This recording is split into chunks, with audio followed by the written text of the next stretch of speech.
Hello everyone, welcome back to SR Bihar BSc classes. कैसे हैं आप सारे बच्चे? I hope you all are doing very well और आप सभी लोग एग्जाम बूस्टर सीरीज को बहुत अच्छे से एंजॉय भी कर रहे होंगे। तो जैसा कि आप सभी को पता है कि हमारे YouTube channel SR Bihar BSc classes में एग्जाम बूस्टर सीरीज स्टार्ट कर दी गई है और उस एग्जाम बूस्टर सीरीज के अंडर बहुत सारे लेक्चर्स आपको देखने को मिल चुके होंगे, जिसमें मैंने यूनिट 1, यूनिट 2, यूनिट 3 बहुत सारे यूनिट्स आपको करवाए हैं। उन डिफरेंट यूनिट्स में बहुत अलग अलग प्रकार के क्वेश्चंस मैंने आपको करवाए हैं, जिसमें short answer type questions, long answer type questions दोनों ही हैं। और सबसे अच्छी बात एग्जाम बूस्टर सीरीज की ये है कि आपको ना सिर्फ कॉन्सेप्ट समझा रहे हैं हम आपको प्रॉपर क्वेश्चन प्रैक्टिस करवा रहे हैं और साथ ही साथ में उसके हैंड रिटन नोट्स भी बिल्कुल फ्री ऑफ कॉस्ट प्रोवाइड करा रहे हैं। यस, यानी जितनी भी यहाँ पर सेशंस हो रहे हैं, जिस भी टॉपिक का मैं सेशन ले रही हूँ, उस हर एक सेशन का ये जो हैंड रिटन नोट्स होंगे वो सब तुमको मिलेगा बिल्कुल फ्री ऑफ कॉस्ट हमारे टेलीग्राम चैनल पर। तो टेलीग्राम चैनल से नोट्स को कैसे लेना है, इसी वीडियो के नीचे डिस्क्रिप्शन बॉक्स में लिंक है टेलीग्राम का, उसको टैप करेंगे जैसे ही आप टेलीग्राम चैनल से जुड़ जाएंगे। टेलीग्राम चैनल ज्वाइन करना, वहां पे ये जितनी भी मेरी क्लासेस हो रही हैं इन सभी क्लासेस की पीडीएफ तुमको मिल जाएंगी हैंड रिटन फॉर्मेट में। बेटा एग्जाम में क्या लिखना है टेंशन नहीं है तुम्हारी, सब कुछ मैं तुमको बता रही हूँ कि कौन सा सवाल एग्जाम में आएगा, कौन सा मोस्ट इंपॉर्टेंट की कैटेगरी में है और लिखकर क्या आना है उसके जवाब में। Everything I am explaining here. आपको बस सेशन अटेंड करना है। सेशन के दौरान अगर कोई डाउट रहता है, कोई टॉपिक समझ में नहीं आता है या कोई आपकी डिमांड रहती है कि मैम हमें ये एक्स्ट्रा समझा दीजिए, आपको वो कमेंट बॉक्स में लिख देना है। बेटा बिल्कुल भी डरने की है, हेजिटेट होने की जरूरत नहीं है। किसी भी बच्चे को मैं सभी से बोल रही हूँ, कोई भी अगर डाउट रहता हो कि मुझे ये समझ में नहीं आ रहा या मुझे ये रिक्वायर्ड है, आप उसको इमीडिएटली कमेंट बॉक्स में लिख दीजिएगा। मैं पूरी कोशिश करूंगी कि आपके उस टॉपिक का इंडिविजुअल मैं एक वीडियो बनाऊं। तो यहाँ से आज से आपका जो सेशन होने वाला है वो और भी इंपॉर्टेंट है, क्योंकि from today we are going to start organic chemistry. Yes, तो आज से हम स्टार्ट करने जा रहे हैं अपनी ऑर्गेनिक केमिस्ट्री। और अगर तुमने मेरे से कभी भी ऑर्गेनिक पढ़ी है तो बेटा हर बार मैं एक ही चीज बोल रही हूँ, फिर मैं वही बोल रही हूँ, ऑर्गेनिक अगर पढ़ना है तो पूरी कंसिस्टेंसी के साथ पढ़ना पड़ेगा, क्योंकि ऑर्गेनिक की एक इंपॉर्टेंट चीज होती है कि इट डिमांड्स कंसिस्टेंसी।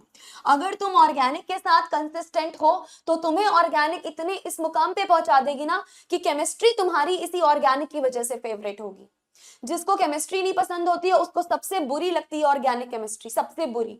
और जिसको केमिस्ट्री पसंद आती है उसके लिए ऑर्गेनिक केमिस्ट्री फेवरेट टॉपिक होता है। मैं बताऊं अगर मेरे बारे में, तो मेरा मोस्ट फेवरेट टॉपिक जो है वो ऑर्गेनिक ही है पूरी केमिस्ट्री में, क्योंकि इसको समझना है हमें।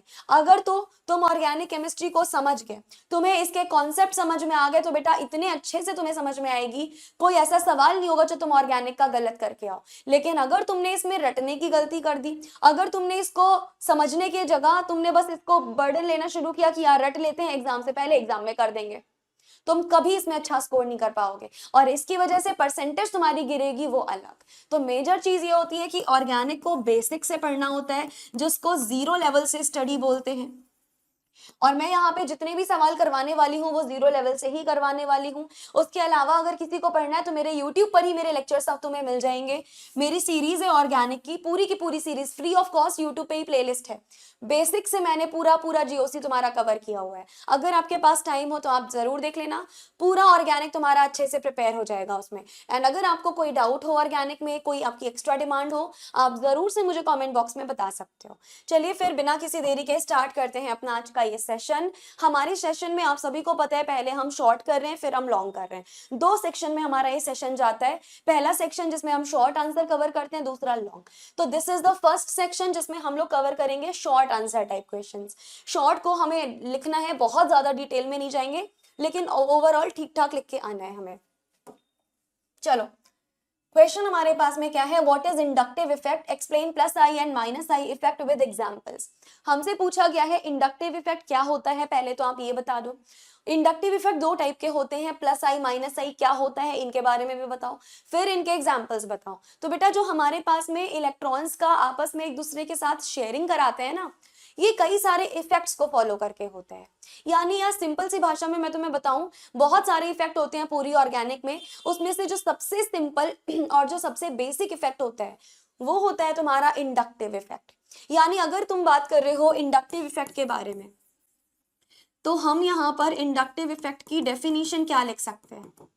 अगर हमसे कोई पूछेगा इंडक्टिव इफेक्ट की डेफिनेशन, तो हम यहाँ पर क्या लिख सकते हैं?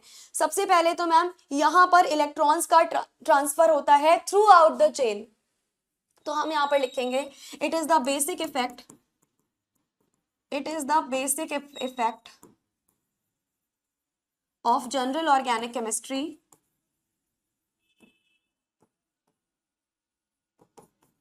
देखो बेटा, ऑर्गेनिक मेरा फेवरेट टॉपिक है, तो अगर मैं थोड़ा सा डीप में जाकर तुम्हें बेसिक से समझाने लग जाऊं तो तुम माइंड मत करना, क्योंकि आई वांट जो भी बच्चा मेरे से ऑर्गेनिक पढ़े वो थोड़ा ढंग से पढ़े। तो ये सेशन थोड़ा लंबा हो सकता है, क्योंकि आई विल ट्राई जितना मुझे आता है मैं सब तुम्हें बताऊं, ताकि क्वेश्चन तुम्हारे एग्जाम में कहीं से भी आए, कोई भी आए, अगर तुमने मेरे जितना पढ़ लिया जितना मैं पढ़ा रही हूँ बेटा, ट्रस्ट मी, एक ऐसा सवाल नहीं होगा जो एग्जाम में तुमसे आता ना हो, और एक ऐसा सवाल नहीं होगा जिसका कॉन्सेप्ट मैंने यहाँ तुम्हें बताया ना हो। बस जितनी मेहनत मैं कर रही हूँ उतनी आप भी कर लेना, ठीक है? तो it is the basic effect of general organic chemistry in which electron sharing takes place throughout the chain।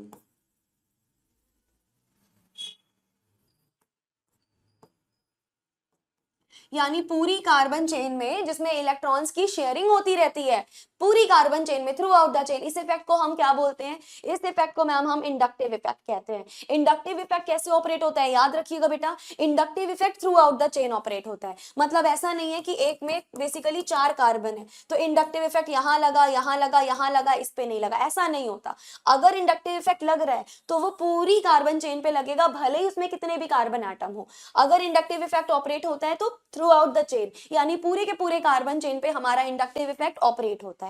उसके साथ साथ एक दिक्कत आती है यहाँ पे कि जैसे जैसे डिस्टेंस बढ़ती जाती है वैसे वैसे इंडक्टिव इफेक्ट कम होने लगता है। मतलब पहले लिखती हूँ फिर समझाती हूँ। तो हमारे पास में अगला पॉइंट आएगा, it decreases as the distance increases. ये बहुत इंपॉर्टेंट पॉइंट है आपके लिए बेटा, बहुत ज्यादा इंपॉर्टेंट। यानी जो आपका इंडक्टिव इफेक्ट है वो कम हो जाता है अगर डिस्टेंस हमारी इंक्रीज हो रही है। मतलब देखो बेटा, हमारे पास में कोई इस तरीके की कार्बन की चेन है और यहाँ पे कोई ग्रुप है जो क्या लगा रहा है, इंडक्टिव इफेक्ट दिखा रहा है। तो इंडक्टिव इफेक्ट इस कार्बन पर बहुत बढ़िया लगेगा, इस कार्बन पर बहुत बढ़िया लगेगा, इस कार्बन पर बहुत बढ़िया लगेगा, लगेगा तो पूरी चेन पे। लेकिन जैसे जैसे जैसे जैसे हम इस इफेक्ट से दूर आते जा रहे हैं वैसे वैसे उस इंडक्टिव इफेक्ट की ताकत, यानी उस इंडक्टिव इफेक्ट की टेंडेंसी कम होती जाएगी। यानी ये केवल और केवल 3 से 4 कार्बन एटम तक इफेक्टिव रहेगा, 3 से 4 कार्बन एटम तक इफेक्टिव रहेगा। जैसे जैसे ज्यादा कार्बन की तरफ मूव ऑन करेगा इसका इफेक्ट कम होता चला जाएगा। यानी हम सिंपली ये चीज मेंशन कर सकते हैं कि it is effective up to 3 to 4 carbon atoms. ये बहुत इंपॉर्टेंट पॉइंट है बेटा आपके लिए, इसको जरूर से मेंशन कर लेना कि ये वाला जो तुम्हारा इफेक्ट है ये कब तक इफेक्टिव रहेगा। ये जो मैम आप कार्बन चेन का इफेक्ट देख रहे हो ना, वो 3 से 4 कार्बन एटम तक ही इफेक्टिव रहता है, उसके बाद में उतना ज्यादा इफेक्टिव नहीं हो पाता है। ये इसका मेन इशू आ गया किसके रिगार्डिंग, इंडक्टिव इफेक्ट के रिगार्डिंग। ठीक, ये हमारे पास में 2 मेजर पॉइंट हो गया। उसके अलावा बताइए, उसके अलावा मैम सबसे इंपॉर्टेंट पॉइंट ये होगा कि inductive effect operates through sigma bond. ये वाला जो आपका इफेक्ट है ये केवल और केवल सिग्मा बॉन्ड के थ्रू ऑपरेट होता है। पूरी चेन में सिग्मा बॉन्ड के थ्रू इसका ऑपरेशन होगा, ना पाई बॉन्ड ना कोई और। तो यहां पर हम लिखेंगे इंडक्टिव इफेक्ट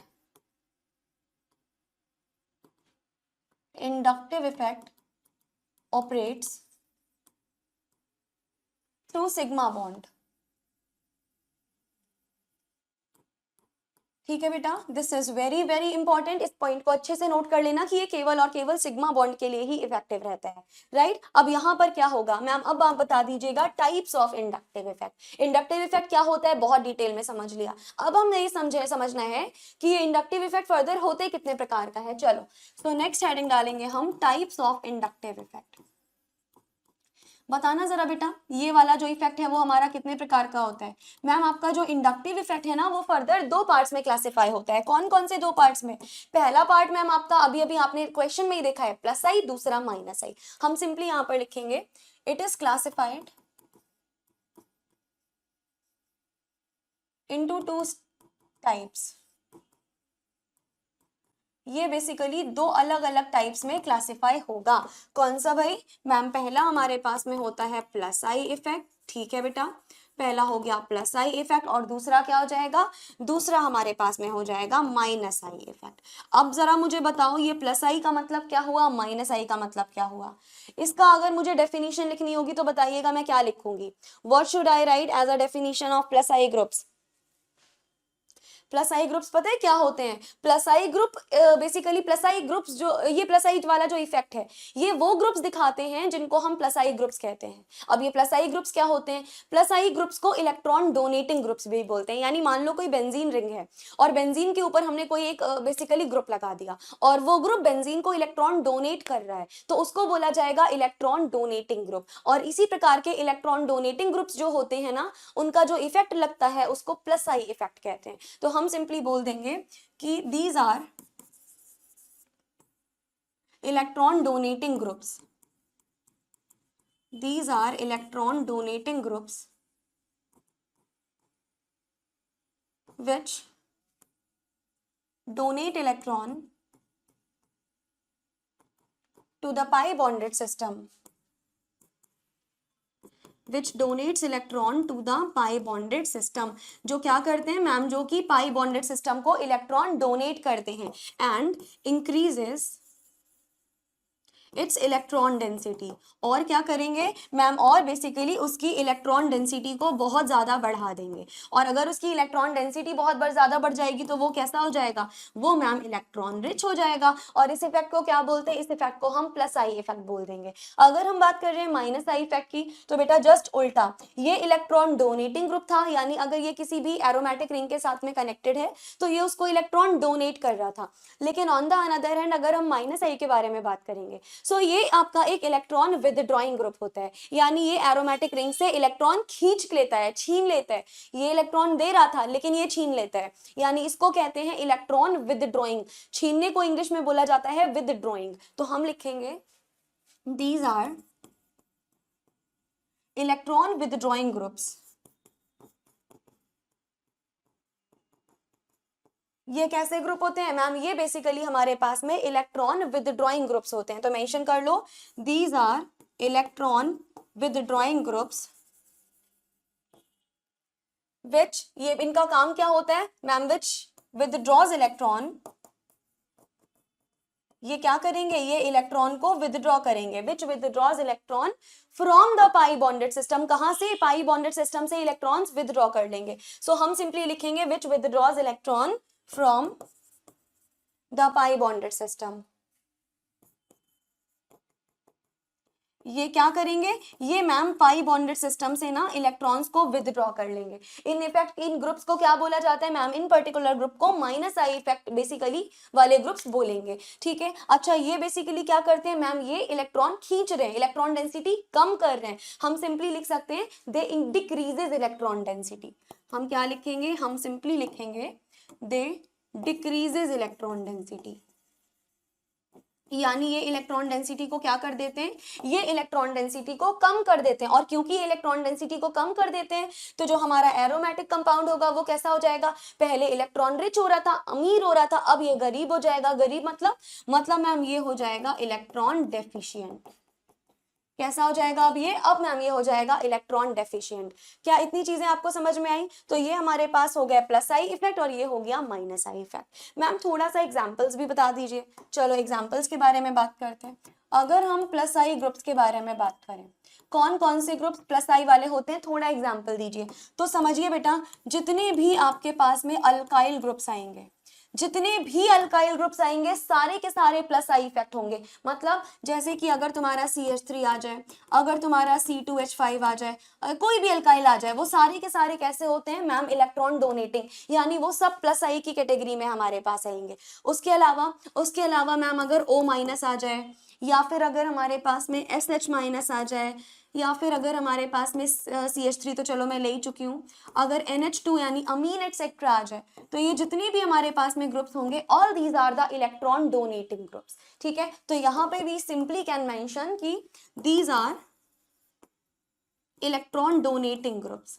ये किस प्रकार के ग्रुप्स होते हैं? Always and always do remember कि ये वाले जितने भी तुम्हारे ग्रुप्स हैं ये सारे के सारे इलेक्ट्रॉन डोनेटिंग ग्रुप्स होंगे, जो क्या कर रहे होंगे, जो बेंजीन रिंग में इलेक्ट्रॉन डेंसिटी का डोनेशन कर रहे होंगे, इलेक्ट्रॉन को डोनेट कर रहे होंगे। सिमिलरली हम समझ लेते हैं कि माइनस आई वाले ग्रुप्स कौन कौन से होंगे। लेट्स अंडरस्टैंड माइनस आई वाले ग्रुप्स कौन कौन से होंगे। देखो माइनस आई का मतलब है इलेक्ट्रॉन को विदड्रॉ करना। जितने भी हैलोजेंस होते हैं, जितने भी हैलोजेंस होते हैं वो सारे के सारे माइनस आई शो करेंगे, यानी सब के सब इलेक्ट्रॉन का विदड्रॉ करेंगे। जैसे कि तुम्हारा फ्लोरीन हो गया, क्लोरीन हो गया, ब्रोमीन हो गया, आयोडीन हो गया, ये सारे के सारे halogens minus I effect show करेंगे, दे विल विदड्रॉ इलेक्ट्रॉन। उसके अलावा हमारे पास में नाइट्रो ग्रुप इलेक्ट्रॉन विदड्रॉ करता है, स्ट्रॉन्गेस्ट इलेक्ट्रॉन विदड्रॉइंग होता है। उसके अलावा एल्डिहाइड इलेक्ट्रॉन विदड्रॉ करता है। उसके अलावा एसिड इलेक्ट्रॉन विदड्रॉ करता है। ये जितने भी आपके पास में ग्रुप हैं ये बेंजीन रिंग से इलेक्ट्रॉन छीनेंगे यानी विदड्रॉ करेंगे। तो हम मेंशन कर सकते हैं these are electron withdrawing groups. ये कैसे ग्रुप्स होते हैं? ये मैम जो पर्टिकुलर हमारे पास में ग्रुप्स है ना, ये सारे के सारे इलेक्ट्रॉन विदड्रॉइंग ग्रुप्स हो गए। तो देखो सवाल क्या हमसे पूछ रहा था, इंडक्टिव इफेक्ट क्या होता है, एक्सप्लेनेशन मांग रहे थे। तो पहले तो हमने इंडक्टिव इफेक्ट का पूरा थ्योरी एक्सप्लेन कर दिया, फिर हमने इनके दोनों टाइप्स एक्सप्लेन कर दिए क्या होते हैं, एंड देन मैंने इसका बेसिकली एग्जाम्पल दे दिया। प्लस आई का एग्जाम्पल क्या होगा, माइनस आई। ये तुम्हारे शॉर्ट के लिए मोर देन इनफ है। अगर शॉर्ट में आता है इतना लिख के आ जाइएगा, अच्छे मार्क्स आपको मिलेंगे। अगर लॉन्ग में आएगा तो थोड़ा सा हमें और लिखना पड़ेगा। शॉर्ट के लिए it is more than enough. क्या इंडक्टिव इफेक्ट तुमको समझ आया? That is all about inductive effect, and I think इतनी चीजें तुमको डिटेल में समझ आ गई होंगी। चलो आगे बढ़ते हैं अब हम अपने अगले क्वेश्चन की तरफ। नेक्स्ट क्वेश्चन हमारे पास में है, define resonance and draw the resonance structures of benzene. Again the most important question. Resonance हो गया, मीजोमेरिक इफेक्ट हो गया, इंडक्टिव हो गया, हाइपर कॉन्जुगेशन हो गया। ये चारों इफेक्ट से इतने ज्यादा सवाल आते हैं, इतने ज्यादा सवाल आते हैं जिसका कोई लिमिट नहीं है। बहुत सारे सवाल तुम्हें यहाँ से देखने को मिलेंगे। हमसे पूछा गया है रेजोनेंस क्या होता है, रेजोनेटिंग स्ट्रक्चर से आप क्या समझते हो ये बताओ। देखो बेटा रेजोनेंस का मतलब मैं बताऊं क्या होता है।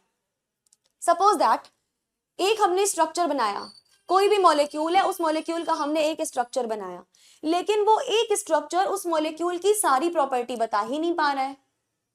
तो हमें क्या करना पड़ेगा मैम, हमें फिर तो ऐसे ऐसे पता नहीं कितने स्ट्रक्चर बनाने पड़ जाएंगे जो उसके बारे में उसकी सारी प्रॉपर्टीज को बता पाए। जैसे कि मान लीजिए कि मेरे पास एक बड़ा सा कोई मॉडल है, एक बड़ी सी कोई बुक है जिसमें बहुत सारी चीजें, मैं चाहती हूं कि मैं ऐसी छोटी छोटी बहुत सारी बुक्स बनाऊं। इतनी बड़ी और इतनी मोटी बुक्स बनाने से अच्छा है मैं चाह रही हूं कि मैं छोटी छोटी कई सारी ऐसी बुक्स बनाऊं जिसमें इतना जिसका कंटेंट है वो सारा कंटेंट थोड़ा थोड़ा हो। यानी एक बुक है जिसमें एक साथ सारे चैप्टर है, अब मैं हर एक चैप्टर की पतली पतली सी मॉडल पेपर बना देती हूँ।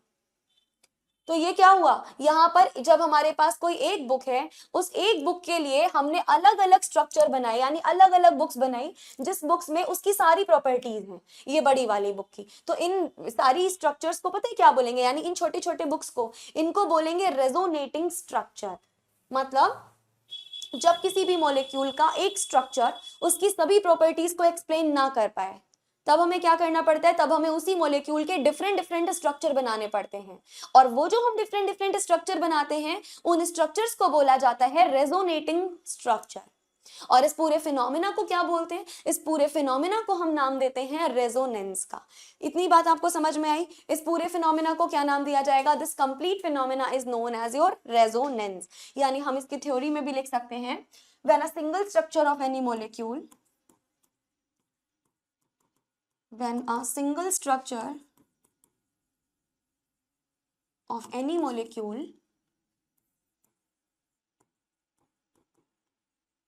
is not able to explain all the properties of any molecule,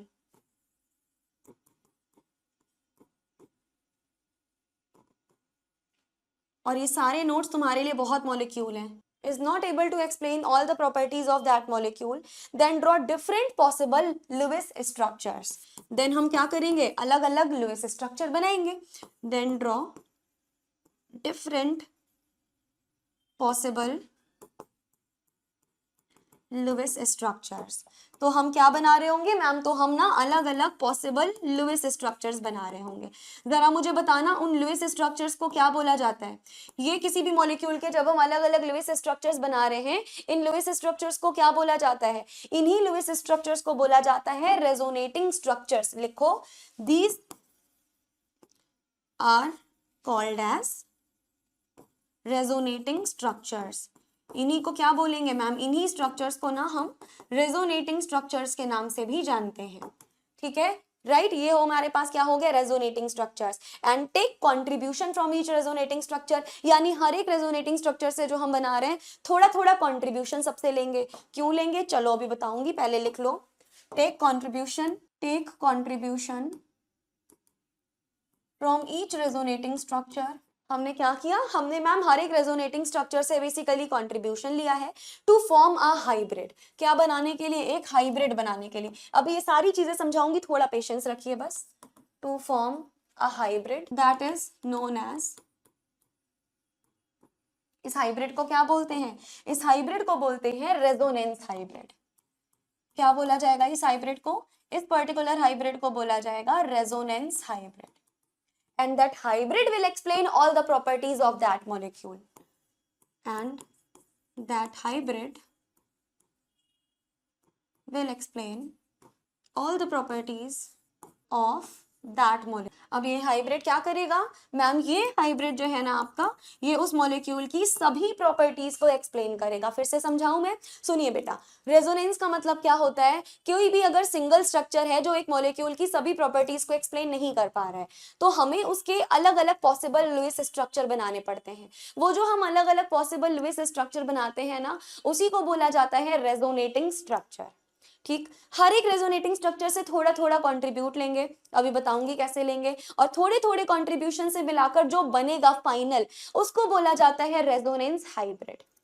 और ये जो रेजोनेंस हाइब्रिड अब बन गया, ये उस मॉलिक्यूल की सारी प्रॉपर्टीज को एक्सप्लेन करेगा। यही तो दिक्कत आ रही थी ना, एक सिंगल स्ट्रक्चर मॉलिक्यूल की सारी प्रॉपर्टी को नहीं एक्सप्लेन कर पा रहा था, लेकिन हमने जब रेजोनेंस हाइब्रिड बनाया, वो हाइब्रिड एक ही होगा और वही अकेला उस मॉलिक्यूल की सारी प्रॉपर्टीज को एक्सप्लेन कर देगा। इसको हम बोलते हैं रेजोनेंस हाइब्रिड, और इस पूरे फिनोमेना को बोला जाएगा रेजोनेंस। तो अगर तुमसे रेजोनेंस के बारे में पूछा जाए, तो जितना मैंने डेफिनेशन लिखा है, ये वाला और ये वाला पूरा लिख के आना, ट्रस्ट में तुम्हें फुल मार्क्स मिलेंगे, कोई नंबर नहीं काटेगा तुम्हारा। यहाँ पर एक एक चीज मेंशन करके आइएगा। अब हमसे समझा जा रहा था, हमसे पूछा जा रहा था कि हमें बेंजीन के केस में बताओ कैसा होता है। चलो बेंजीन का केस इनको दिखाते हैं कैसा होगा। सबसे पहले तो आप बेंजीन का मॉलिक्यूल बना लीजिए, जो कुछ इस तरीके से बनेगा, है ना, बिल्कुल बनता है इस तरीके से। क्या यहाँ पे पाई बॉन्ड का डीलोकेलाइजेशन संभव है, हाँ मैम बिल्कुल है। कैसे, ये वाला बॉन्ड यहाँ डीलोकेलाइज हो सकता है, ये यहाँ और ये यहाँ। तो अगर ये सारे बॉन्ड यहाँ पर इधर उधर डिलोकेलाइज होंगे, तो ये क्या बना लेगा मैम, तो ये दूसरा रेजोनेटिंग स्ट्रक्चर बनाएगा। कैसा, देखो ये वाला बॉन्ड जो था वो इधर साइड आ गया, यानी इधर, ये वाला जो बॉन्ड था वो इधर आ गया, ये वाला बॉन्ड जो था वो इधर आ गया। यानी इसको हम ऐसे भी बना सकते हैं और ऐसे भी बना सकते हैं, है ना। तो इन दोनों को क्या बोला जाएगा मैम, है बेंजीन, ये भी बेंजीन है, ये भी बेंजीन है, लेकिन दोनों को हमने अलग अलग तरीके से बनाया है। दोनों एक दूसरे के लुईस स्ट्रक्चर हैं, और जो लुईस स्ट्रक्चर होते हैं उनको किस नाम से जाना जाता है, उनको कहा जाता है रेजोनेटिंग स्ट्रक्चर्स। तो ये क्या बन गए हैं हमारे पास में, ये बन गए हैं हमारे पास में रेजोनेटिंग स्ट्रक्चर्स।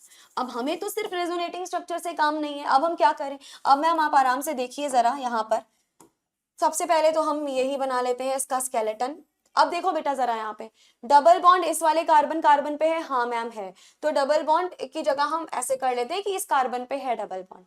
क्या इस कार्बन पे है, नहीं मैम नहीं है, लेकिन मुझे तो दिख रहा है। हमें तो हर एक रेजोनेटिंग स्ट्रक्चर से कंट्रीब्यूशन लेना है ना, हम दोनों से कंट्रीब्यूशन लेंगे। यहाँ पर भी तो है, तो यानी ये वाला डॉटेड लाइन हमें यहाँ पर भी गुजारनी पड़ेगी। मैम यहाँ पर भी दिख रहा है, यानी ये डॉटेड लाइन हमें यहाँ पर भी गुजारनी पड़ेगी। यहाँ पर भी दिख रहा है, ये डॉटेड लाइन हमें यहाँ पर भी रखनी पड़ेगी। यहाँ पर भी दिख रहा है, यहाँ पर करा, क्या यहाँ पर है, हाँ मैम यहाँ पर भी है। मतलब दोनों का जब हमने कंट्रीब्यूशन लिया तो हमें क्या पता चला, अगर हमने दोनों का कंट्रीब्यूशन लिया, इसका भी और इसका भी, दोनों रेजोनेटिंग स्ट्रक्चर का कंट्रीब्यूशन लिया, तब हमें पता चला कि यार डबल बॉन्ड तो पूरी रिंग में फैला हुआ है। डबल बॉन्ड यानी pi bond is delocalized in the complete whole ring. क्योंकि पूरे में फैला हुआ है तो हमारे पास क्या, हम डबल बॉन्ड कुछ ऐसे दिखा सकते हैं। समझ नहीं आया? अभी समझाती हूँ। अगर मैं एक और तरीके से बना दूंगी तो मैं तुरंत सारी चीजें समझ आ जाएंगी। क्या हम ऐसे करके बना सकते हैं? मैम ये तो हम बेंजीन ही बनाते हैं, और अभी तक तुम जो बेंजीन का स्ट्रक्चर बनाते आए हो ना, ये सर्कल वाला, इसको बोला जाता है रेजोनेंस हाइब्रिड ऑफ बेंजीन। ये जो तुम्हारे पास बन के रेडी हुआ है, इसको क्या बोला जाता है? इसको बोला जाता है रेजोनेंस हाइब्रिड। ठीक है, तो ये तुम्हारे पास क्या बन गया? हाइब्रिड। हाइब्रिड में कॉन्ट्रीब्यूशन होता है सभी रेजोनेटिंग स्ट्रक्चर का। इन सभी रेजोनेटिंग स्ट्रक्चर का कॉन्ट्रीब्यूशन से एक बनता है, उसको हाइब्रिड बोलते हैं। हाइब्रिड हमें बता रहा है कि पूरी रिंग में डबल बॉन्ड फैले। इसने नहीं बता पाया कि पूरी रिंग में फैले, इसने भी नहीं बता पाया पूरी रिंग में फैले, लेकिन दोनों के कंट्रीब्यूशन से जो हमने हाइब्रिड बनाया, इस हाइब्रिड ने हमें बता दिया कि हाँ भाई, पूरी की पूरी रिंग में पाई इलेक्ट्रॉन डेंसिटी आपकी इन्वॉल्व है, और ये बन गया तुम्हारा resonance hybrid. And this hybrid will explain all the properties of this molecule. तो हम सिंपली यहाँ पर बोल सकते हैं कि in the case of benzene electron density is delocalized in the complete ring। Electron density क्या हो रही है मैम? पूरी की पूरी रिंग में हमारी जो इलेक्ट्रॉन डेंसिटी है वो बेसिकली डिस्ट्रीब्यूट हो रही है। एंड पूरी रिंग में इलेक्ट्रॉन डेंसिटी डिस्ट्रीब्यूट हो रही है, दैट सिंपली मींस हम उसका हाइब्रिड बनाएंगे तो वो कैसा बनेगा? अभी अभी जैसा हमने बनाया सभी प्रॉपर्टीज को एक्सप्लेन करने वाला, कुछ वैसा हमारा हाइब्रिड बन के रेडी हो जाएगा। ये हमारा कॉन्सेप्ट हो गया। आई थिंक ये वाला कॉन्सेप्ट तुम्हें समझ में आ गया होगा। चलो आ गया है तो अब हम अगली थर्ड क्वेश्चन की तरफ मूव ऑन करते हैं। तीसरा सवाल हमारे पास में है, differentiate electrophiles and nucleophiles with suitable examples. बहुत बढ़िया सवाल है ये भी, कई बार यहाँ से सवाल बनता है। इलेक्ट्रोफाइल क्या होता है, न्यूक्लियोफाइल क्या होता है, एग्जाम्पल के साथ बताना है। चलो शुरू करते हैं। सबसे पहले हेडिंग डाल दीजिए आप इलेक्ट्रोफाइल। अगर हम देखें कि भाई ये जो हमारा इलेक्ट्रोफाइल है वो किन किन शब्दों से मिलकर बना है, तो मैम ये जो आपको इलेक्ट्रोफाइल नजर आ रहा है ना, ये जो है वो दो शब्दों से मिलकर बना है। कौन कौन से दो शब्द? एक तो इलेक्ट्रो, दूसरा फाइल। दो शब्दों से मिलकर बना है ना। कौन कौन से हैं दो शब्द? वो दो शब्द हमारे पास है मैम, या हम सिंपली ऐसे लिख सकते हैं, it is made up of two words. It is made up of two words. ये दो शब्दों से मिलकर जो है वो बना है। कौन कौन से दो शब्द? पहला शब्द हमारे पास है इलेक्ट्रो, और दूसरा शब्द हमारे पास है फाइल। अच्छा, इलेक्ट्रो का मतलब क्या होता है और फाइल का मतलब क्या होता है? मैम इलेक्ट्रो का मतलब होता है इलेक्ट्रॉन, है ना, सीधी सी बात है। इलेक्ट्रो का मतलब क्या हो गया? इलेक्ट्रो का मतलब हो गया इलेक्ट्रॉन। फाइल का क्या मतलब होता है? फाइल का मतलब होता है लविंग, यानी ऐसी कोई स्पीशीज जो इलेक्ट्रॉन को प्यार करती है, यानी जो चाहती है कि मेरे पास इलेक्ट्रॉन आए। तुम्हें एक लाइफ का सच्चाई बताऊं, केमिस्ट्री से थोड़ी सी लाइफ की सच्चाई की तरफ मूव ऑन करते हुए मैं तुम्हें बताती हूँ। हम इंसान हैं, और हमारी इंसान की लाइफ में हम अक्सर उस चीज की तरफ ज्यादा आतुर होते हैं, उस चीज की तरफ ज्यादा क्रेविंग शो करते हैं जो हमारे पास नहीं होती। अगर हमारे पास आज एक अच्छा फोन है, जैसे कि अगर मैं बताऊं तो मेरे पास अभी आज ये एंड्रॉइड है, लेकिन कहीं ना कहीं मैं चाहती हूँ कि मेरे पास एप्पल हो। अब जिनके पास एप्पल होता है वो चाहते हैं कि मेरे पास आईफोन का भी मतलब बेसिकली लेटेस्ट वर्जन हो। अभी 17 प्रो मैक्स चल रहा है तो 17 हो, मैं 15 से काम नहीं चला सकता। तो हमारे पास जो होता है हम अक्सर उससे ज्यादा के सपने देखते रहते हैं, यानी बेसिकली जो हमारे पास नहीं होता हम उसको ज्यादा प्यार करते हैं, हम उसकी तरफ ज्यादा अट्रैक्टेड होते हैं। तो ये क्या है? Electron loving. यानी ये किसकी तरफ अट्रैक्टेड है मैम? ये इलेक्ट्रॉन की तरफ अट्रैक्टेड है। यानी कहीं ना कहीं इसके पास खुद के पास इलेक्ट्रॉन की कमी होगी, कहीं ना कहीं इसकी इलेक्ट्रॉन डेंसिटी कम होगी, इसके खुद के पास इलेक्ट्रॉन डेंसिटी कम होगी, इसी वजह से तो ये इलेक्ट्रॉन की तरफ अट्रैक्टेड है। और ऐसी स्पीशीज को हम बोलते हैं इलेक्ट्रोफाइल। तो हम इसकी डेफिनेशन लिख लेते हैं बेटा। अभी इसकी डेफिनेशन लिखेंगे कि it is an organic species, it is an organic species in which electron density is very less. That means the electron deficient species, the electron deficient species are called as, क्या बोला जाता है इनको ma'am? इनको बोला जाता है electrophiles. ठीक है, ये इनको क्या बोलते हैं मैम, इनको बोलते हैं इलेक्ट्रोफाइल्स। पहचानेंगे कैसे इलेक्ट्रोफाइल को, इलेक्ट्रॉन की कमी होगी। सो इनमें क्या पाई जाती है, इलेक्ट्रॉन की कमी, इनकी इलेक्ट्रॉन डेंसिटी बहुत कम होती है। सो हम यहाँ पर लिख सकते हैं electrophiles are attracted, electrophiles are attracted towards towards electron rich species। यानी ये किसकी तरफ जाना प्रेफर करते हैं मैम, ये उस स्पीशीज की तरफ अट्रैक्ट होना प्रेफर करते हैं जो इलेक्ट्रॉन रिच होता है। इलेक्ट्रॉन रिच होने का मतलब है कि जिसकी इलेक्ट्रॉन डेंसिटी क्या होती है, जिसकी इलेक्ट्रॉन डेंसिटी मैम ज्यादा होती है, उसकी तरफ जाकर अट्रैक्टेड होते हैं। इनको क्या बोलते हैं, इलेक्ट्रोफाइल होते हैं। अब ये इलेक्ट्रोफाइल्स का मतलब क्या, इनकी वैलेंसी इनकम्प्लीट होती है। यानी हम बोल सकते हैं कि electrophiles can be identified, electrophiles can be identified as follows। देखो किस तरीके से आप इलेक्ट्रोफाइल्स को आइडेंटिफाई कर सकते हो, चलो मैं तुम्हें वो बता देती हूँ, हाउ यू कैन फाइंड या you can identify the electrophile. पहली सबसे इंपॉर्टेंट सिचुएशन पता है क्या होगी, पहली सबसे इंपॉर्टेंट सिचुएशन आपकी ये हो सकती है कि इनकम्प्लीट ऑक्टेट। ऑक्टेट कैसा होगा मैम, इनका जो होगा ना ऑक्टेट वो इनकम्प्लीट होगा। इनकम्प्लीट ऑक्टेट होने का मतलब है इलेक्ट्रॉन डेफिशिएंट होंगे, यानी इनकी इलेक्ट्रॉन डेंसिटी कम होगी। तो ये इनकी सबसे बड़ी पहचान है। यानी अगर तुम्हें कभी भी इलेक्ट्रोफाइल की पहचान करनी होगी, तुम बस ये देख लेना कि क्या उसका ऑक्टेट इनकम्प्लीट है कि नहीं है, ऑक्टेट इनकम्प्लीट होना चाहिए। दूसरी चीज क्या रहने वाली है, दूसरी चीज यहाँ पे रहने वाली है पॉजिटिव चार्ज, पॉजिटिव यानी कैटायनिक चार्ज। अगर तो पॉजिटिव या कैटायनिक चार्ज है उसका सिंपली मतलब क्या हो जाएगा, इलेक्ट्रॉन डेंसिटी कम है। और अगर पॉजिटिव चार्ज आया तो उसमें क्या पाया जाएगा, वो इलेक्ट्रोफाइल हो जाएगा। तो या तो पॉजिटिव चार्ज हो या तो तुम्हारा इनकम्प्लीट ऑक्टेट हो, वो सारे के सारे हमारे पास इलेक्ट्रोफाइल की कैटेगरी में आते हैं। अब इलेक्ट्रोफाइल के एग्जांपल बता दीजिए मैम, तो बेटा लिख लो all Lewis acids are the electrophile. बहुत इंपॉर्टेंट लाइन है ये, लिख लेना all Lewis acids are the electrophiles. This is the most important line कि जितने भी हमारे पास में लुईस एसिड होते हैं वो सब इलेक्ट्रोफाइल होते हैं। जैसे कि AlCl3 हो गया, ये तुम्हारा क्या है, लुईस एसिड है और इलेक्ट्रोफाइल है। FeCl3 हो गया, क्या है, लुईस एसिड है, इलेक्ट्रोफाइल है। या जिसके ऊपर पॉजिटिव चार्ज होता है जैसे कि NO2+, क्या है, इलेक्ट्रोफाइल है। या फिर अगर I+ आ गया, अगर Br+ आ गया, राइट, तो एटसेट्रा, ये सारे के सारे हमारे पास इलेक्ट्रोफाइल की कैटेगरी में आते हैं। या फिर तुम्हारा BH3 हो गया, ये सब के सब तुम्हारे इलेक्ट्रोफाइल होते हैं जिनके खुद के पास इलेक्ट्रॉन डेंसिटी की कमी होती है। तो इलेक्ट्रोफाइल के बारे में पूछेगा अगर, तो ये पूरा चीजें मेंशन करके आओगे आप, और साथ ही में उसका ये एग्जाम्पल्स भी मेंशन करके आना। एग्जाम्पल्स बहुत जरूरी है, कभी किसी भी चीज की डेफिनेशन पूछे एग्जाम्पल लिखना मस्ट है, नंबर नहीं मिलेंगे, नहीं तो आधे नंबर मिलेंगे। एग्जाम्पल के अलग नंबर दिए जाते हैं, तो एग्जाम्पल जरूर लिखना। चलो, इलेक्ट्रोफाइल के अलावा हमसे पूछ रहा था न्यूक्लियोफाइल। अब न्यूक्लियोफाइल मैम बताइए क्या होता है। बेटा मुझे जरा बताना कि जिस तरीके से इलेक्ट्रोफाइल दो शब्दों से मिलकर बना था, क्या इसमें भी ऐसा कुछ है? हाँ है मैम, क्या है बताओ जरा, लिखो। It is the combination of two words. ये मैम दो वर्ड्स का कॉम्बिनेशन है। कौन कौन से दो वर्ड्स का कॉम्बिनेशन है बेटा? पहला तो है हमारे पास में न्यूक्लियस, या न्यूक्लियो लिख लेते हैं, न्यूक्लियो, न्यूक्लियो के साथ साथ फाइल, यानी इन दो शब्दों का कॉम्बिनेशन है न्यूक्लियो और दूसरा हो गया फाइल। अच्छा, ये न्यूक्लियो का क्या मतलब होता है मैम? न्यूक्लियो का मतलब होता है हमारे पास में न्यूक्लियस, ठीक।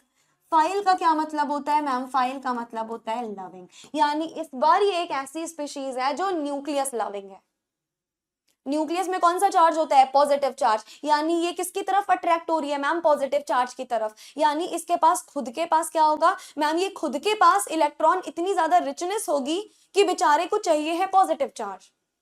यानी ये खुद कैसा होता है मैम? ये खुद ऐसा होता है जिसके पास इलेक्ट्रॉन रिचनेस होती है। यानी इसकी डेफिनेशन हम क्या लिख सकते हैं? इधर लिखा था it is an organic species in which electron density is very less. यहाँ इसका जस्ट उल्टा लिखेंगे, हम लिखेंगे it is an organic species, it is an organic species। किस प्रकार की ऑर्गेनिक स्पीशीज होती है? in which electron density is, it is an organic species in which electron density is very much.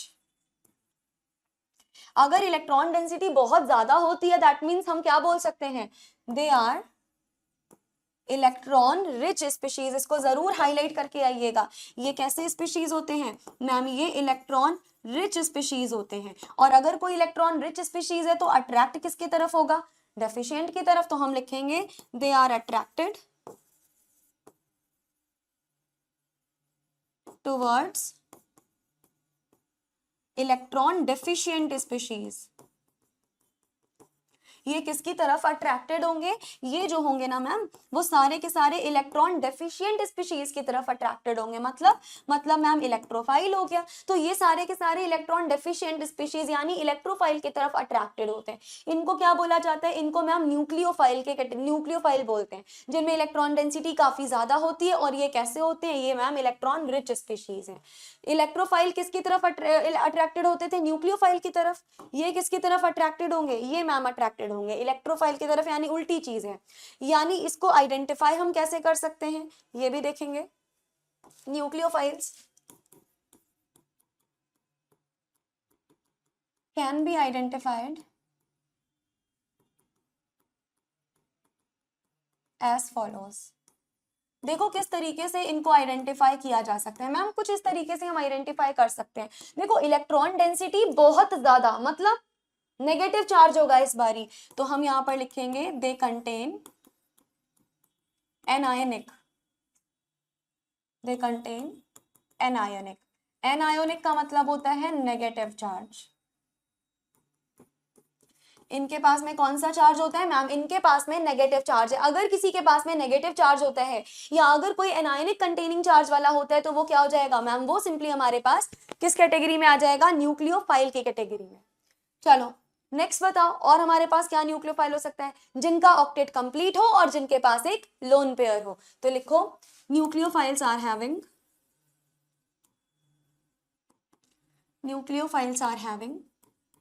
complete lone pair, sorry, complete octet and a pair and a lone pair of electron। अगर ये सारी चीजें हैं तो हम क्या कर सकते हैं, तो आप बहुत इजीली उसको आइडेंटिफाई कर सकते हो। वो क्या हो जाएगा, वो हमारे पास में किस कैटेगरी में आएगा, न्यूक्लियोफाइल की कैटेगरी में आएगा। अच्छा अब अगर मेरे को न्यूक्लियोफाइल के एग्जांपल्स लिखने हैं तो जरा एग्जांपल्स बताओ। हम यहाँ पर लिखेंगे the nucleophiles are as follows. देखो कुछ इस तरीके के हमारे पास में न्यूक्लियोफाइल है। अगर तो OH माइनस आ रहा है, नेगेटिव चार्ज है, न्यूक्लियोफाइल है। SH माइनस आ रहा है, नेगेटिव चार्ज है, न्यूक्लियोफाइल है। अमोनिया ऑक्टेट कंप्लीट है, एक्स्ट्रा लोन पेयर है, न्यूक्लियोफाइल है। Cl माइनस न्यूक्लियोफाइल है, I माइनस न्यूक्लियोफाइल है। और बताओ भाई और क्या हो सकता है, पानी यानी वाटर एक्स्ट्रा लोन पेयर है, क्या किसका केस हो जाएगा, न्यूक्लियोफाइल का केस हो जाएगा, एटसेट्रा। तो ये सारे के सारे तुम्हारे पास क्या होंगे, all these are the cases of nucleophile, जिनमें इलेक्ट्रॉन डेंसिटी काफी ज्यादा होती है और जो होते किस फॉर्म में है, इलेक्ट्रॉन रिच पाए जाते हैं। इनको किस केस में जाना जाएगा, what are they are basically nucleophiles. तो इतनी चीजें समझ में आ गई। सो ये तुम्हारे पास में डिस्कशन हो गया पूरा इलेक्ट्रोफाइल का एंड न्यूक्लियोफाइल का। हमने इनके बारे में कंप्लीट डिफरेंशिएशन, अपना कंप्लीट डिस्कशन कर लिया है। तो जो नेक्स्ट क्वेश्चन हमें दिया हुआ है that is your what is hyper conjugation. देखो मैंने तुम्हें शुरू में ही बता दिया था कि कुछ इफेक्ट ऐसे हैं जो बहुत इंपॉर्टेंट है तुम्हारे लिए, जैसे कि इंडक्टिव इफेक्ट हो गया, रेजोनेंस हो गया, हाइपर कॉन्जुगेशन हो गया, मीजोमेरिक इफेक्ट हो गया। हमने इंडक्टिव पे बेस्ड सवाल कर लिया है, हमने रेजोनेंस पे बेस्ड सवाल कर लिया है। अब हम तीसरे इफेक्ट पे आ गए हैं दैट इज हाइपर कॉन्जुगेशन। तो hyper conjugation is again one of the most important question. Hyper conjugation क्या होता है मैम, हाइपर कॉन्जुगेशन को बेकर नाथन इफेक्ट भी बोला जाता है, सबसे इंपॉर्टेंट चीज तो ये मेंशन करोगे पहले तो। It is also known as Baker Nathan effect. इसको हम क्या बोलते हैं मैम, इसी को हम बेकर नाथन इफेक्ट के नाम से भी जानते हैं। अब ये हाइपर कॉन्जुगेशन में मैम होता क्या है, यानी बेकर नाथन इफेक्ट में होता क्या है, तो याद रखिएगा इस पर्टिकुलर इफेक्ट में सिग्मा बॉन्ड का डीलोकेलाइजेशन होगा। तो जब जब तुम्हारे पास में हाइपर कॉन्जुगेशन आएगा तब तब इस बात को समझिएगा, in the hyperconjugation sigma bond delocalization always takes place, यानी हम यहाँ पर लिखते हैं in this case sigma bond delocalization takes place।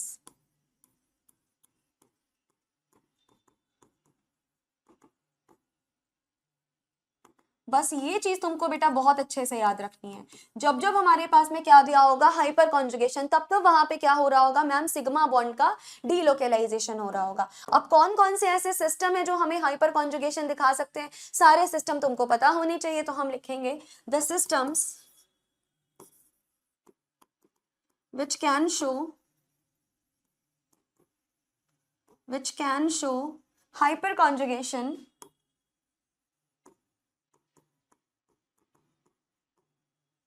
are as follows। हमारे पास में ऐसे कुछ सिस्टम्स हैं जो क्या दिखा सकते हैं मैम, जो हमें ये हाइपर कॉन्जुगेशन दिखा सकते हैं। जैसे कि कौन सा सिस्टम है, देखो पहला सिस्टम हमारे पास कुछ इस तरीके का है कि अरे यहाँ पे हमने बना लिया कार्बोकेटाइन, कार्बोकेटाइन से जुड़ा हुआ कार्बन, और इधर हमारे पास क्या जुड़ा है, हाइड्रोजन। अब यहाँ पे क्या है, कार्बोकेटाइन। अच्छा, कार्बोकेटाइन का हाइब्रिडाइजेशन कितना होता है, कार्बोकेटाइन का हाइब्रिडाइजेशन होता है sp2, इसके जस्ट पास में है sp3। अब मेरी बात ध्यान से सुनो, sp2 के जस्ट बगल में अगर तुमको sp3 हाइब्रिडाइजेशन दिखे, फिर से सुनो मेरी बात, sp2 के जस्ट बगल में बिना की कोई गैप अगर तुमको sp3 हाइब्रिडाइजेशन दिखता है तो वहां वहां हाइपर कॉन्जुगेशन पाया जाएगा।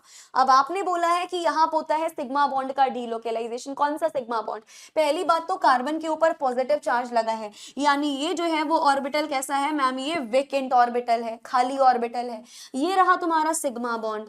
अब यहाँ पर क्या होगा, यहाँ पर ये जो तुम्हारा सिग्मा बॉन्ड है वो डीलोकेलाइज करेगा, और डीलोकेलाइज करके इस वेकेंट ऑर्बिटल में आ जाएगा, और इस कार्बोकेटाइन के जस्ट बगल में जो कार्बन होता है उसको हम अल्फा कार्बन के नाम से जानते हैं। सो ये तुम्हारा अल्फा कार्बन हो गया, अल्फा कार्बन के में का जो हाइड्रोजन है ना वो डीलोकेलाइज होके यहाँ आ जाएगा। ठीक है, तो एक तो ये सिस्टम है जिसमें तुम्हारा पाया जा सकता है। उसके अलावा कौन सा सिस्टम है, उसके अलावा तो देखो बेटा, अगर तुम्हारे पास में CH डबल बॉन्ड CH2 है, इधर भी तुम्हारा एक कार्बन हाइड्रोजन है, तो ये वाला कार्बन का हाइब्रिडाइजेशन क्या है मैम, sp2, इसका हाइब्रिडाइजेशन क्या है, sp3। सिग्मा बॉन्ड कौन सा हुआ मैम, ये वाला जो हमारा बॉन्ड है ना वो हमारा सिग्मा बॉन्ड है, और अगर सिग्मा बॉन्ड यहाँ डीलोकेलाइज करे और ये वाला बॉन्ड यहाँ डीलोकेलाइज करे तो यहाँ पे क्या पाया जा रहा है, सिग्मा बॉन्ड का डीलोकेलाइजेशन। ये सिग्मा बॉन्ड का डीलोकेलाइजेशन किसका एग्जांपल है, हाइपर कॉन्जुगेशन का, जिसमें सिग्मा बॉन्ड यहाँ पर डीलोकेलाइज, किसके साथ डीलोकेलाइज हो रहा है मैम, पाई स्टार के साथ। पाई बॉन्ड है, पाई का एंटी बॉन्डिंग पाई स्टार होगा, तो ये किसका एग्जाम्पल हो गया, हाइपर कॉन्जुगेशन का। ये किसका एग्जाम्पल हो गया, हाइपर कॉन्जुगेशन का। एक और एग्जाम्पल देखें, इस बारी हमारे पास है CH2 रेडिकल। देखो यहाँ पे रेडिकल बना हुआ है, और फिर से मैं यहाँ पे ले लेती हूँ कार्बन और हाइड्रोजन। तो अब क्या हो जाएगा, देखिए मैम यहाँ पर सबसे पहले तो ये वाले जो बॉन्ड है और ये वाला बॉन्ड आपस में ब्रेक होंगे। क्या होगा मैम, ये वाला और ये वाला बॉन्ड ब्रेक होगा। अब जैसे ही ये वाला बॉन्ड ब्रेक होगा हमें क्या मिलेगा, C पे एक रेडिकल, हाइड्रोजन पे एक रेडिकल, और इस वाले CH2 पे तो रेडिकल है ही। अब पता है क्या होता है, अब ये वाला रेडिकल और ये वाला रेडिकल आपस में कंबाइन होगा, और कंबाइन होके क्या बना लेगा, बॉन्ड बना लेगा। तो ये और ये जो तीनों तुम्हें इफेक्ट्स नजर आ रहे हैं, ये तीनों के तीनों केसेस हैं हाइपर कॉन्जुगेशन पे। तो आप यहाँ पर इन तीनों इफेक्ट्स में क्या लिख सकते हो, इन तीनों इफेक्ट्स में आप सिंपली लिख सकते हो कि all these effects are hyperconjugation, या all these cases are of hyperconjugation. ये सारे के सारे किस चीज के केसेस हैं मैम, ये सब ना हाइपर कॉन्जुगेशन के केसेस हैं। इन सभी में क्या पाया जा रहा है, इन सभी में पाया जा रहा है हाइपर कॉन्जुगेशन। इतनी बातें क्लियर हुई, all these are showing the hyperconjugation. यहाँ पर आप मेंशन कर सकते हो carbon hydrogen bond is involving, आप यहाँ पर लिख सकते हो इन दिस प्रोसेस, इस पूरे हाइपर कॉन्जुगेशन के प्रोसेस में क्या इन्वॉल्व हो रहा है इसके बारे में जरा मुझे बताइए। तो carbon hydrogen sigma bond, carbon hydrogen sigma bond is delocalizing with vacant p orbital,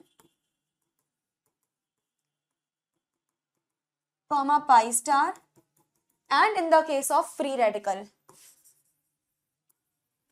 and in the case of free radical,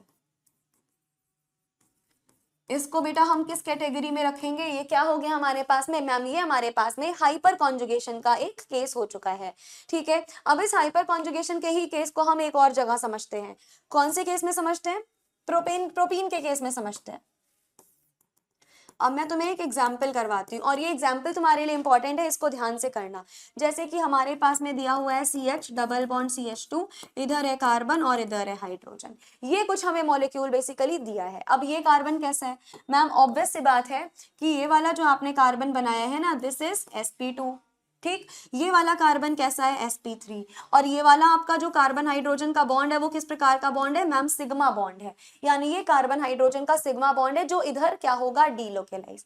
कहाँ डीलोकेलाइज होगा मैम? इधर पाई है, तो यहाँ पे पाई का एंटी बॉन्डिंग यानी पाई स्टार है। तो बेटा अब होगा क्या?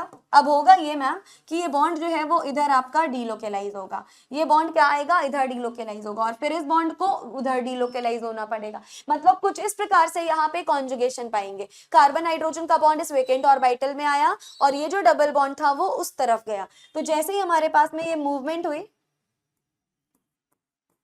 जरा मुझे बताओ हमारा प्रोडक्ट क्या बना? ये मूवमेंट होने के बाद क्या बना मैम? देखिए ये कार्बन पे आ गया डबल बॉन्ड CH और ये आ गया सिंगल बॉन्ड CH2 माइनस, और ये हाइड्रोजन आपका एक रेडिकल बना के बाहर रह गया। क्या तुम लोग मेरे से अग्री कर रहे हो? ये बना आप लोगों का भी? क्या ये वाला आपका कंपाउंड बना? हाँ मैम बिल्कुल बन गया। कुछ इस तरीके से कंपाउंड हमारे पास बन गया, बिल्कुल सही। अब ये बताओ कि इसमें ओवरलैप कैसा हो रहा है? यहाँ पर जरा मुझे बताओ, what is the type of overlap? किस प्रकार से और किस तरीके से यहाँ पे तुम्हें ओवरलैपिंग दिखा रहा है? What is the case of overlapping here? तो देखिएगा मैम, यहाँ पर सिग्मा टू सिग्मा स्टार की ओवरलैपिंग हो रही है। यानी अगर हम ओवरलैपिंग के बारे में बात करेंगे तो कौन सी ओवरलैपिंग होगी? Sigma two pi star. Sigma star थोड़ी ना, एक तो सिग्मा टू पाई स्टार की, सिग्मा से कहाँ जा रहा है? पाई स्टार में, तो सिग्मा टू पाई स्टार की कौन सी हो रही है? ओवरलैपिंग हो रही है। अब इस ओवरलैपिंग जो सिग्मा से पाई स्टार की हुई, इसके इफेक्ट्स क्या है? यानी अब हम हेडिंग डालेंगे इफेक्ट्स ऑफ ओवरलैपिंग। इस ओवरलैपिंग के इफेक्ट्स क्या आए हैं? देखो बहुत सारे इफेक्ट हैं ओवरलैपिंग के भी। क्या इफेक्ट है समझेंगे। पहला ओवरलैपिंग का इफेक्ट आएगा कि बॉन्ड ऑर्डर जो होगा वो डिक्रीज हो जाएगा ए का। अब यहाँ पर ए क्या है मैम, जरा बताइए। देखो यहाँ पर एक बॉन्ड है, दो बॉन्ड है, ये वाला तीसरा बॉन्ड है। ये वाला जो बॉन्ड है, लेट अस सपोज इस बॉन्ड को कंसिडर कर लेते हैं ए। ये वाला बॉन्ड हमने क्या कंसिडर किया? ए। इस वाले बॉन्ड को कंसिडर कर लेते हैं बी। इस वाले बॉन्ड को कंसिडर कर लेते हैं सी। ये वाला बॉन्ड क्या हो रहा है? खत्म हो रहा है, बचा ही नहीं। तो बॉन्ड ऑर्डर ए कम होता जा रहा है। तो हम यहाँ पर लिखेंगे the bond order of A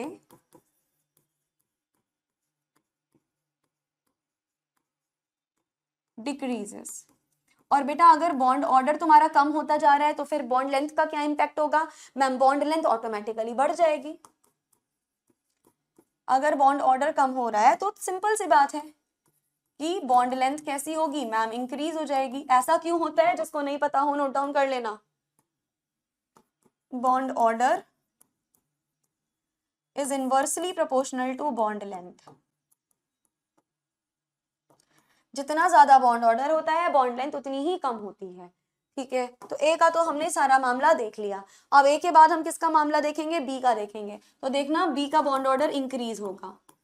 so the bond order of B increases.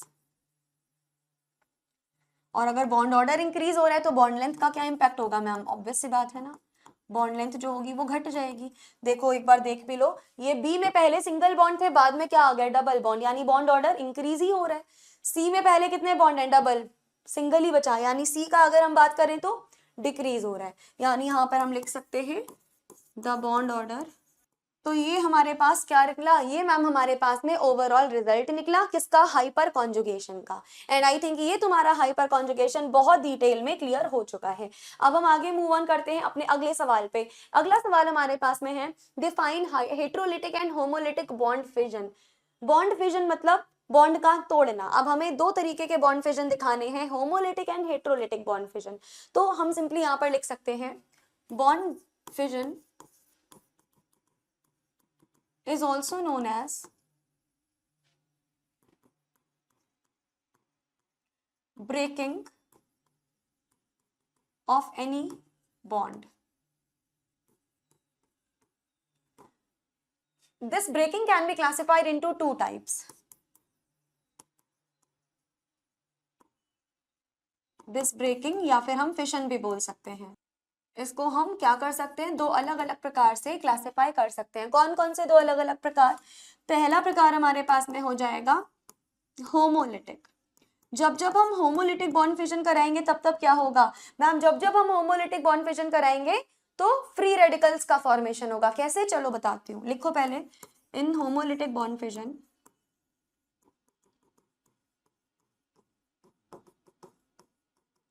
formation of free radicals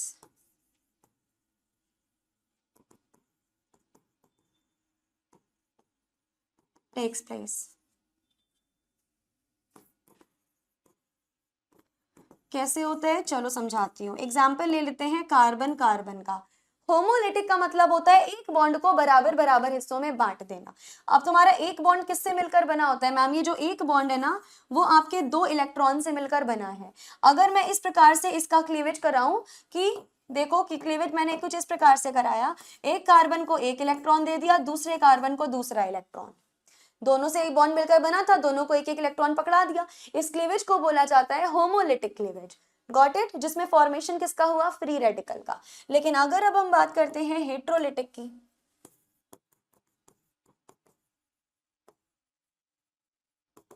तो इसमें क्या होगा? हेट्रोलिटिक बॉन्ड फिशन में आपके रेडिकल्स का फॉर्मेशन नहीं होता. यहाँ कार्बोकेटाइन और कार्बेनाइन बनते हैं. तो यहाँ पे लिखना, इन दिस बॉन्ड फिशन